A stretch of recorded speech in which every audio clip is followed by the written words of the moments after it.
So when you come to GSA is about values. Paramount is values. You know, what we usually focus highly on is every child should be able to identify at least 3 values that they live by, they stand for, that everybody around them respects them for those values.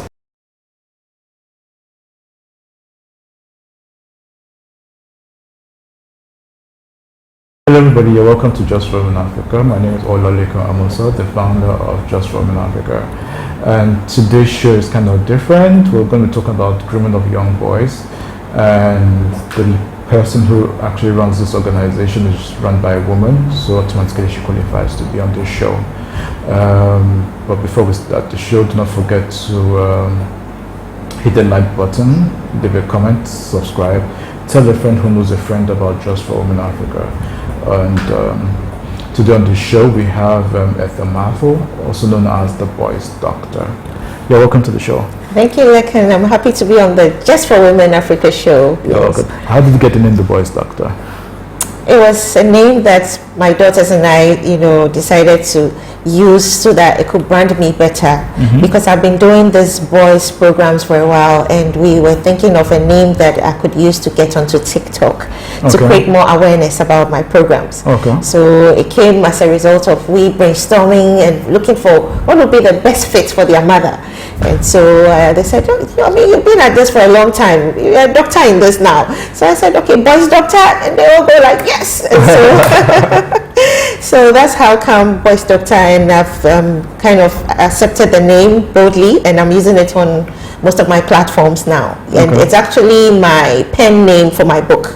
Yes. Your book? Yes. Written? Or yes, I wrote a book. It's more of a goal-setting book for boys to guide them to set goals and focus on their goals. And so that was my first book I wrote last year. A collection of quotes that would inspire boys, and inspirational stories from men that will inspire boys. Yes. That's quite interesting. All right, so I'm sure our viewers out there would like to get to know you more better. Could you just tell us a little bit about yourself? Yes, I'm Ethel Marfo, also known as Boys Docta Ethel, a proud African woman, and I am a certified educational leader. And I'm also an educational entrepreneur. I plan programs, educative programs that add value to the lives of boys, especially girls as well, and mothers. I try to build them by adding value through personal development programs. So this is what I do. I'm also an author, like I just told you. I've just taken baby steps in self-publishing books, and I hope to grow it next year and add on more books. Also a philanthropist. I am very passionate about addressing the silent struggles of boys. So boys who are struggling with not having a father in their lives, boys who want to be in school but because there's no support, I try to find support for them through mentors and through people who can fund their education. So that's where my philanthropy comes in. That's very interesting. So can you tell us about the Juniors Shapers Africa? So when I hear my organization's name, it makes me smile because I really love it. So Juniors Shapers Africa is Ghana's foremost personal development initiative for the male child, or for male children. We've been in existence since 2015, and we provide personal development guidance for boys. We also try to address the silent struggles of boys who are suffering from the absence of having a father in their lives. We provide mentorship, guidance for these boys. We have a structured program that we run every year for boys, and we graduate them. We take on a new cohort. We train them just to be abreast with their personal development. For instance, communication skills. We in this part of the world internalize a lot of our feelings. We help boys to kind of know what it is to have emotional intelligence and to communicate it. So we teach boys things that are not really focused on at school, in their homes. We gloss over it when a boy is in need of space or someone to talk to about his emotions, we usually brush it away. But in the same house, if a girl needs a listening ear, we are all ears. We are pampering her to speak up. If she's crying, we are all around her, wanting to know how we can help her. But if a boy expresses his emotions through crying, we tell him, you're a man, be a man. Boys don't cry. All that affects him in adulthood. Okay. So we are bringing light and education to matters affecting boys when they become men. So my organization, Juniors Shapers Afria, is a training institution at the same time an advocacy institution for boys. Yes. All right, that's interesting. So that brings me to the next question. So what age bracket do you train? Okay, so currently we've stepped down. We usually used to take 7 years upwards, but we've come down to 4 years old because you see our children are being exposed very fast and much younger. A 2-year-old can handle a tablet, and so we're starting with age 4 because at that age they are forming, their values are forming based on what they see. So we take from 4 years old up to 12. We are, trying to prepare the young boys before they get to teenage, because teenage is very turbulent. And so if you've not built a strong foundation for your son, if not build a strong value system for your son, he will suffer peer influence, peer pressure, emotional instability. So from 4 years old to 6 years old have their own class, from 7 to 9 have their own class, and 10 to 12 have their own class. Okay. Yeah. All right. So if you could just kindly take us through your curriculum, exactly what is being taught these young boys when they come into your school program. GSA program. Your GSA program. What exactly do you teach them? The 4-year-old, the 6-year-old, or the 10-year-old? What exactly is being taught? All right. So basically, we teach all of them the same thing, but it's about the approach and the implementation. So when you come to GSA is about values. Paramount is values. What we usually focus highly on is every child should be able to identify at least 3 values that they live by, they stand for, that everybody around them respects them for those values. And so we put it in their minds right from the day they step into JSA, that you are supposed to identify 3 strong values that you live for before you leave the program. So the first stage is about values. When you graduate from the values, that we take you through about 3 months of that training. We take you through different values, integrity, we have our core values, self-discipline, leadership, and all that. Then we move to ethical leadership. So we teach children that it's not just about leadership, but it's about ethical leadership. Being, conscious about making the right judgment. You could lead people, but you could be judging wrongly. You could just follow your emotions and just make any decision for people following you without sitting down to analyze, is this morally right? Is this decision I'm coming to make morally accepted? So we teach boys about ethical leadership. We teach them about self-leadership. Before you become a leader, you should be able to lead yourself. For someone to say, I want to follow Lekan, I like the way Lekan goes about his things, I want to be like Lekan. And so we teach them self-leadership. Okay. Then the third stage is committed to self-development or self-discovery. What do you have in your hands? What has God given you that you're going to build upon to become who you want to be, to impact society? So that's when we teach them about the future of work. We teach them about entrepreneurship. We teach them about impact, making impact at a very young age. And so we take them to organizations where they can have the opportunity to see at first hand what we are talking about. Yes, we teach them also about social etiquette and emotional intelligence. These are skills that 21st century skills that the future of work is expecting young people to have. So we are proactive. We started engaging boys in what it is to have emotional intelligence. You see, the world is going to be more stressful. Systems are going to be running, robots are going to be, doing the work that some of us may be doing now.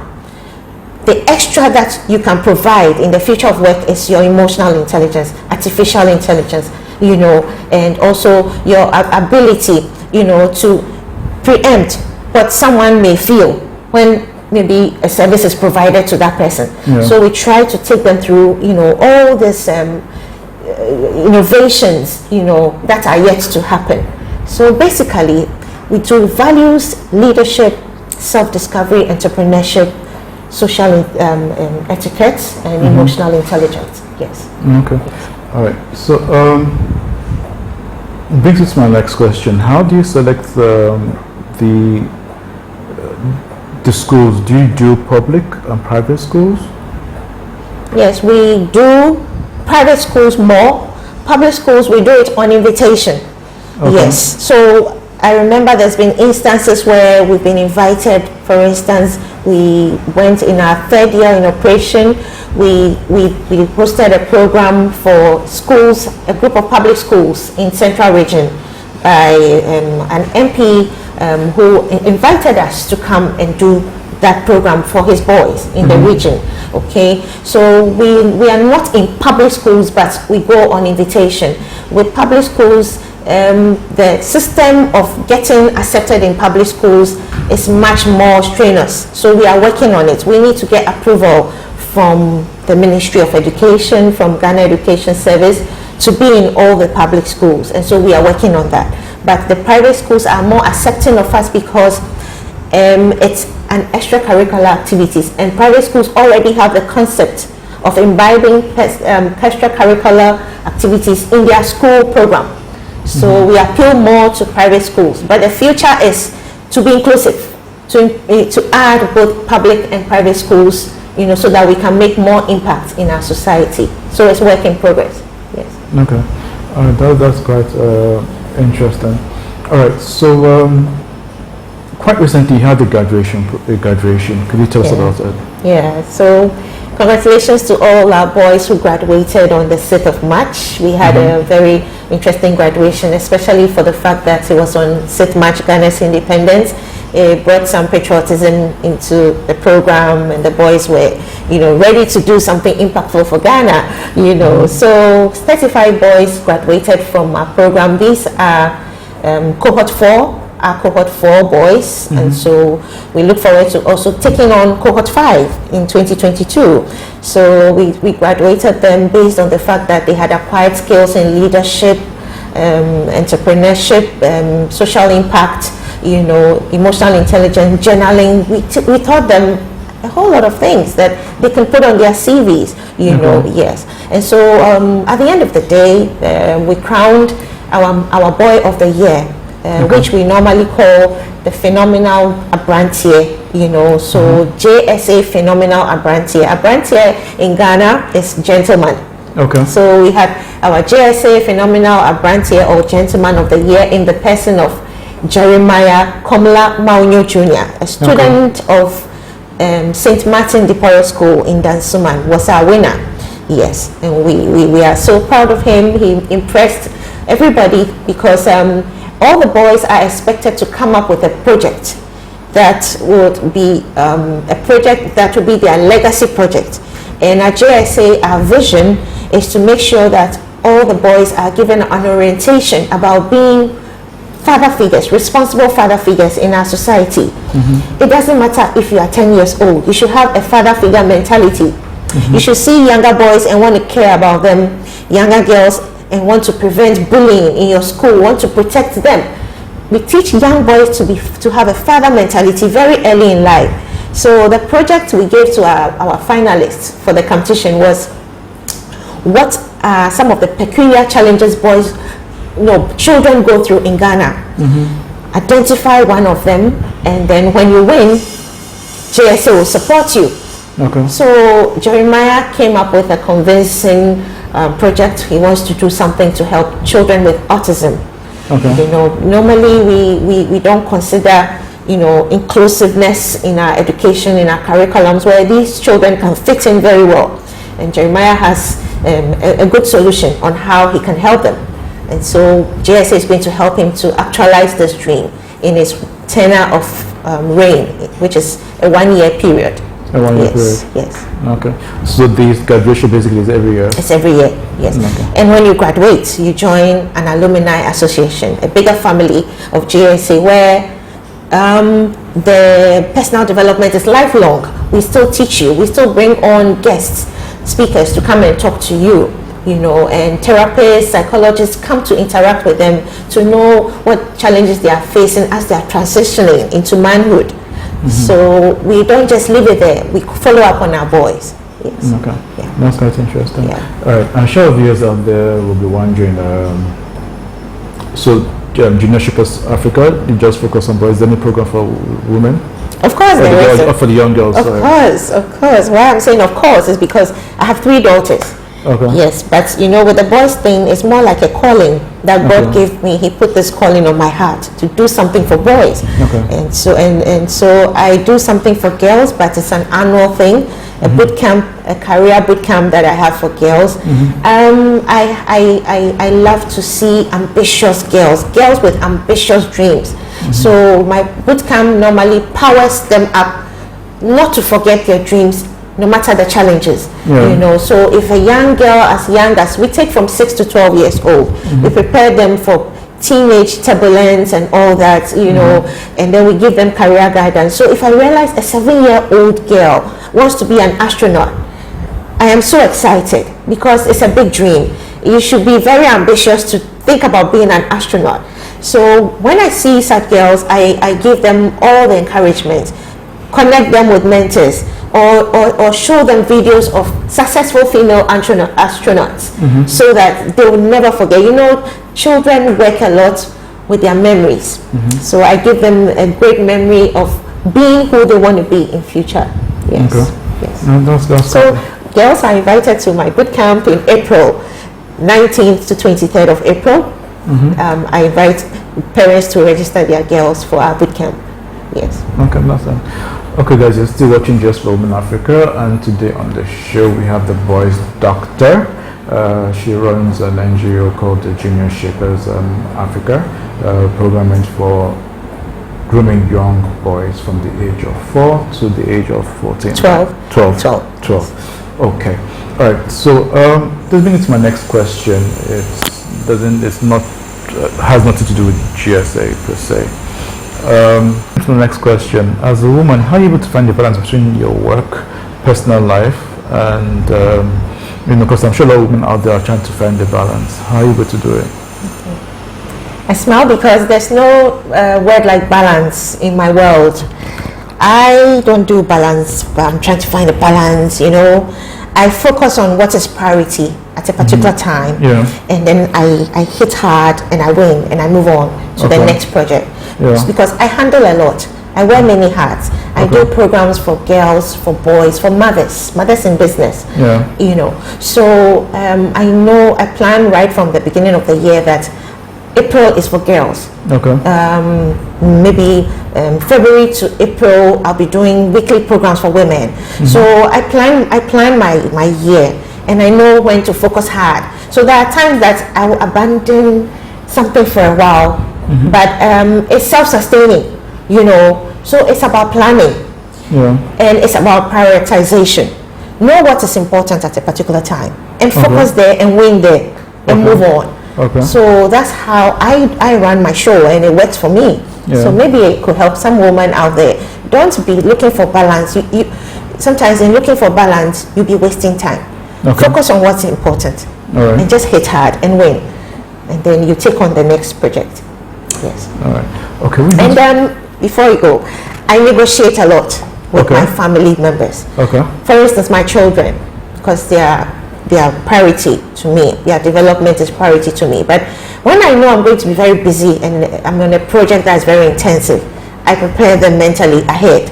So I go like, oh, girls, I'll be very busy tomorrow. Can you make dinner to help mommy? And they're like, okay, fine. What are we making? I give them everything they need, and then they have fun even doing the dinner for themselves. So I encourage every woman out there to learn to negotiate more and negotiate ahead of time. Yes, you know that you're going to have this in the coming month. You start orienting your family about it so that they are aware. You know, exactly. And that's because that must make you a very good negotiator. negotiator. Yeah. We bring it to my last question, which I want to tell you about.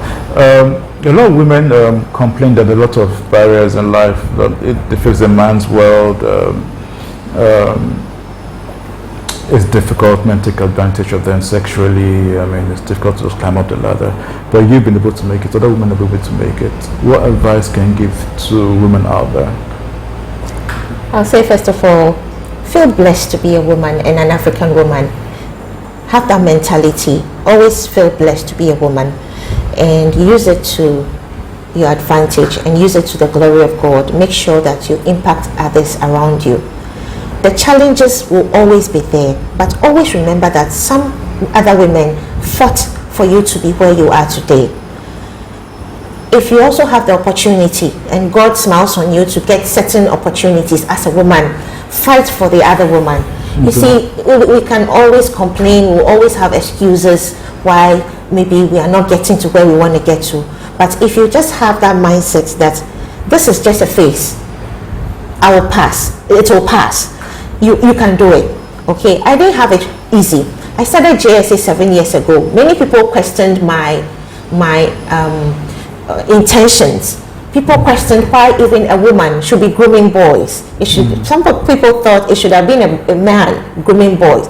But I've been in this for 7 years and I haven't seen any formidable force or a man really championing the cause. And I told myself, so if I had listened to them, by now I wouldn't have gotten to where I am. The impact I've made on the few boys that have passed through JSA. About 7,000 boys have benefited from JSA as I speak, from different countries, you know, being virtual learning, one-on-one counseling and boot camps. I wouldn't have gotten here if I, was, focusing on challenges. So the challenges will be there. Like, and I'm not being evasive about the challenges, but forge ahead. If there is an environment that is toxic, that has harassment, sexual harassment, and nothing is done about it, I think you just have to plan your exit strategy and move on. Until you brave it and move on, you will never know what's better out there. Okay, so I encourage a young woman out there who is struggling with a toxic environment, a toxic relationship. Strategize. Go deep into yourself. Find out what else you're good at. Rechannel your energy. Maybe you're good at something else and you fit in another environment better. Okay. I had to rediscover myself. Like, I was in public relations and marketing industry. That was my career. Yeah. Like, and I've rediscovered myself. I'm now in the education space and I'm doing well. Yeah. From where I sit, I know I'm doing well, and that there's more room for improvement. So I think you, the woman, must keep looking into yourself. What am I good at? If this area is too toxic for me, what else do I have that I can function better somewhere? Yeah. Reinvent yourself all the time. And I think that the most important thing is to believe in yourself, that you can do it and will surmount all the challenges. Okay, that's good. Interesting. Yeah. Just a quick one before. Yeah. The issues of equal pay has been raised a couple of times. Do you think it will ever change? Yes, I am a very progressive and optimistic person. I feel that it was worse before, and times are changing. We will get better. We all have to fight for each other. Like I said in my initial submission, if you're a woman and you get the opportunity to rise, make it better for other women. Make sure that before you leave a legacy. Make some policies that ensure that women are paid fairly. If you're a man in an organization, leave a legacy that women are treated fairly in your organization. Everybody must leave a legacy of fairness in their organization. I think it will get better. I think that more awareness is being created, advocacy is being created, and it will surely get better. Yes. Okay. All right, that's nice to know. Okay, guys, you're watching Just for Women Africa. We're coming to bring the show to a close. Thank you for watching. It's been nice having the Boys Doctor with us on the show. Do not forget to tell friends and family about Just for Women Africa. Leave your comments below. We love your feedback. Let us know what you think about the show. And till the next show with I Am the Boys Doctor, it is... Bye.